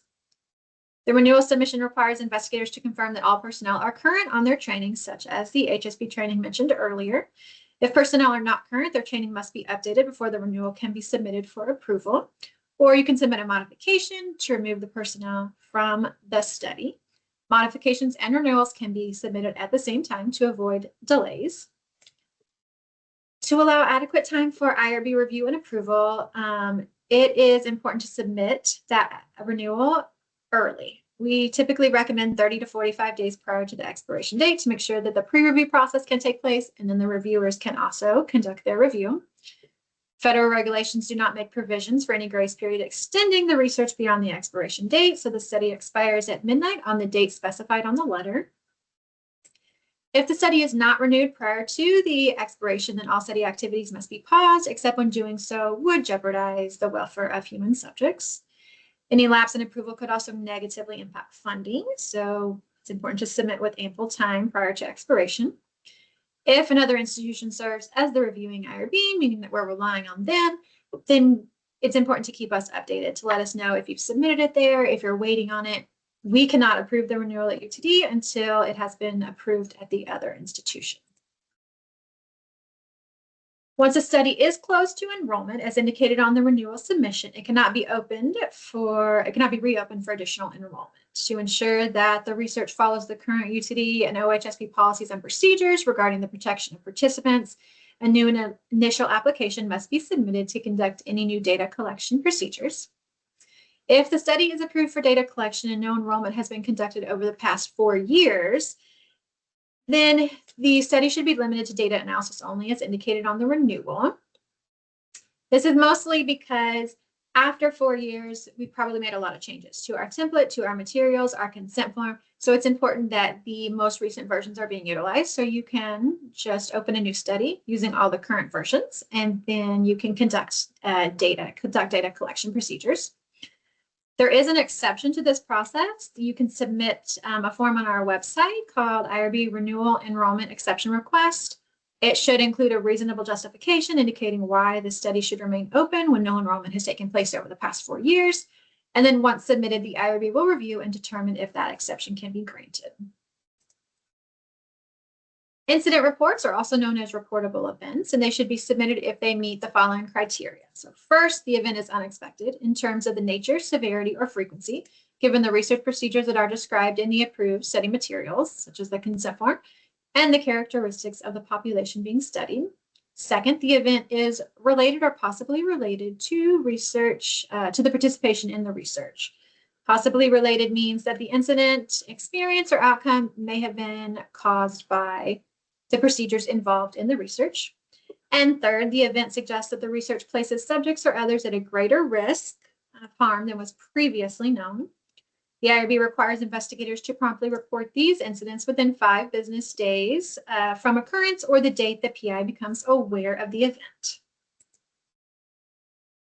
Some examples include a deviation from the approved protocol if you enrolled more participants than what was approved, a breach of confidentiality if the data was stolen or accessed by someone who did not have permission to access it. An event indicates a new or increased risk, such as if it was discovered that the wearable device could cause a rash. This would need to be reported, and then a modification should be submitted to update the consent form and include that information. Harm experienced by a subject. It could be any type of harm, including psychological distress experienced after receiving negative feedback on a task within the study.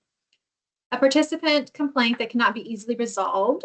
An example would be if a participant does not feel that they were adequately informed about the types of questions. So if the complaint cannot be easily resolved, then you would want to report that as an incident. All right, now let's talk a little bit about closures. So a closure can be submitted when all the following: all recruitment and enrollment has been completed, all data and biospecimens have been collected, so no additional collection is needed, no further contact with participants is needed, all interactions and/or interventions are complete, and then the analysis of data and biospecimens is done. So there's no more analysis needed, even for publication purposes. Once a study is closed, a new initial application must be submitted to resume the research activities. This includes the analysis of data. So you want to make sure you take this into consideration when ensuring that your study is either renewed, or if you're going to close it, you may need to open a new study if you will still be analyzing the data. If a renewal or closure has not been submitted within 30 days of the expiration date, the research study will be administratively closed by our office. CAIU sends notifications prior to expiration, so keeping an eye out for these emails should be a top priority to ensure that your study is not administratively closed. As with the closures, once a study is administratively closed, a new initial application must be submitted. While CAIU's previously continued to send expiration reminders until a study had been approved, the reminders are now only sent until the renewal has been submitted. So this means once you've submitted that renewal, you will not receive any more expiration reminders, even if the study is still expiring. So you want to make sure that you keep an eye on that renewal, because we might return it for edits. You want to make sure that it is updated and resubmitted to us, because those notifications will stop once you have submitted the renewal. The application template in CAIUS is frequently updated to best capture the information that is needed to ensure compliance with federal and state requirements and UTD and OHSP policies and procedures. To confirm that studies submitted for approval utilize the most current template, all unapproved studies that have been inactive for 6 months or longer will be administratively withdrawn or closed, and a new initial application must be submitted for review and approval. This includes the studies that were initiated but not submitted, unsubmitted status, and those that were submitted and reopened. Studies that are administratively withdrawn can also be accessed in CAIUS under the archive studies. So what happens when an investigator leaves UTD? This can depend on their role, whether they serve as like a PI, co-PI, faculty sponsor, or other study personnel, and if other UTD affiliated investigators will continue to be involved in the study. If all data collection and analysis has been completed, then the study can be closed. If the research is ongoing, whether you're collecting data or analyzing data, then a modification should be submitted to update personnel. If the investigator will continue to be involved with the study, then their role should be updated to non-UTD study personnel, and their new institution may need to be added as a non-UTD study site. Documentation, like we discussed earlier, regarding whether it's IRB approval at that institution or whether IRB approval is not needed, should also be submitted. And then if the investigator is no longer involved, they can actually just be removed from the study and somebody else can take over. So the co-PI might take over as the PI, and then the PI who is no longer here can be removed. We do recommend submitting the modifications as soon as possible and contacting our office. We also have guidance such as the investigator manual, a checklist, and decision chart on our website that can help determine the next steps. So I want to quickly mention the post-approval monitoring and education and quality improvement programs, as these are designed to ensure institutional compliance with requirements related to human subjects protections, provide education to research professionals, and identify strengths and areas for improvement. You can reach out to Laura Hamilton. Contact information is on this slide, and you can also find her on our website. Okay, couple of questions. So true or false, a modification and renewal can be submitted at the same time.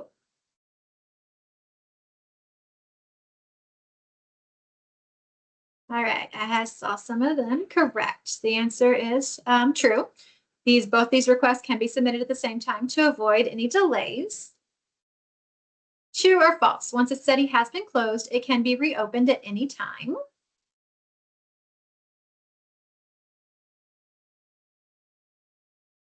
Yes, so false. Once a study is closed, a new initial application must be submitted to continue data collection or data analysis for that research.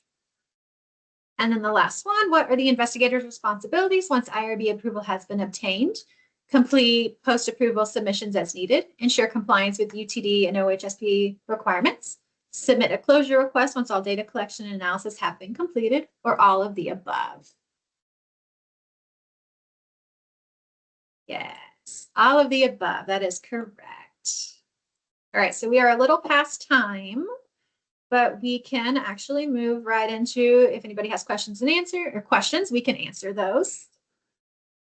There are no questions right now in the chat. I know that we were kind of getting into the end of our session, so I went ahead and threw in the event survey if anyone's interested, and then we also have a travel guide that's a pretty full list of helpful links to our website that you can find in the Q&A as well. And then I also linked our website. I just wasn't sure if anyone would have to run out before we had a chance to get to it, but we'll definitely stay around and answer any questions if needed.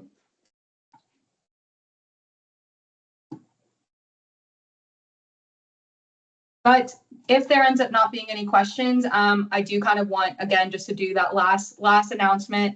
So just to thank you all so much for attending our guide to cruising through human subjects protections. We would always appreciate if you can fill out the post-event survey. It kind of lets us know how we're doing, if there's anything that you'd like for us to keep in mind. And then we are also conducting, by we, I mean Laura Hamilton, lab presentations. These presentations are led by Laura Hamilton as part of the Education and Quality Improvement Program and Post-Monitoring Program Services. These presentations are designed to provide comprehensive insights into the importance of compliance and research involving human subjects. And you can then you can scan the QR code to request a presentation for your lab, or you can also email Laura Hamilton. And then in the chat, as I already mentioned, we've shared the event guide, event survey, and then a link to our website. But yeah, thank y'all so much for attending. We're always so appreciative when you hang out with us for the last 2 hours. But if you do have any questions, feel free to stick around and we'll be here.